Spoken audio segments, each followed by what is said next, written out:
In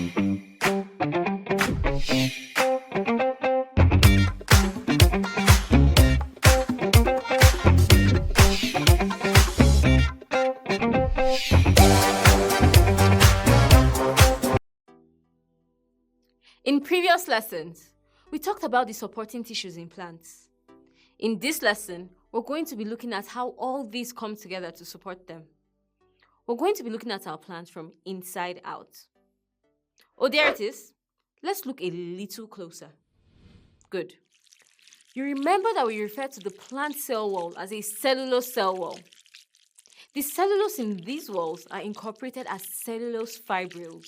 These are thread-like fibers. The walls also contain pectates and hemicellulose. All of these come together to make a thin but tough wall that supports the plant. This cell wall can be seen in younger plants and younger plant parts, and its flexibility allows the young plant parts grow and stretch.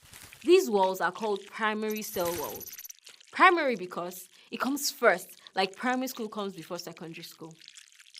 In older plants, cellulose fibrils are added to this primary cell wall to form the secondary cell walls. These walls are thicker and tougher than the primary cell walls, but are still somewhat elastic.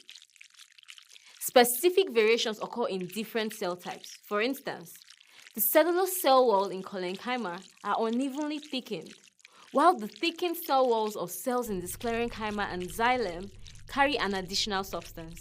I'm sure you remember this one. They carry lignin. Let's not forget the parenchyma tissues. You remember its cells have thin cellulose cell walls and large vacuoles. These vacuoles fill up with water and make the parenchyma tissues turgid. This water increases the pressure within the stem, and it acts a lot like a balloon filled with water or air.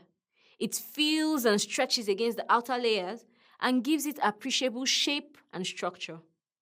This is especially helpful in herbaceous plants.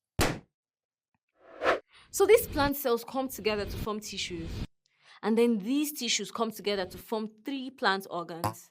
These organs are the roots, the stems, and leaves. We see a lot of parenchyma cells in the pith of the stem. This is the most central part of the plant stem or root, and the pith is the part of the plant that is surrounded by the vascular bundles. We just mentioned vascular bundles, right? They are made of the xylem, the phloem, and the cambium. The cambium is made of cells that divide continuously. They are the reason why huge trees keep expanding. When they divide, old xylem cells die and become secondary xylem. Also in the xylem, the sclerids and the fibers provide strength by way of their lignified cell walls. The arrangement of these long fibers and sclerids resembles an interweaving or interlocking like a mat and makes the plant structure flexible. The cortex surrounds this vascular bundle. It contains collenchyma and parenchyma cells, and its innermost layer is called the endodermis. The cortex is surrounded or covered by the epidermis, which contains very thin cells. Most times, the leaves and the stems have a cuticle around the epidermis. This is a waxy layer that helps prevent water loss. In older woody plants, the epidermis is replaced by the periderm. Now that we know what a plant stem looks like microscopically, let's compare it to the roots.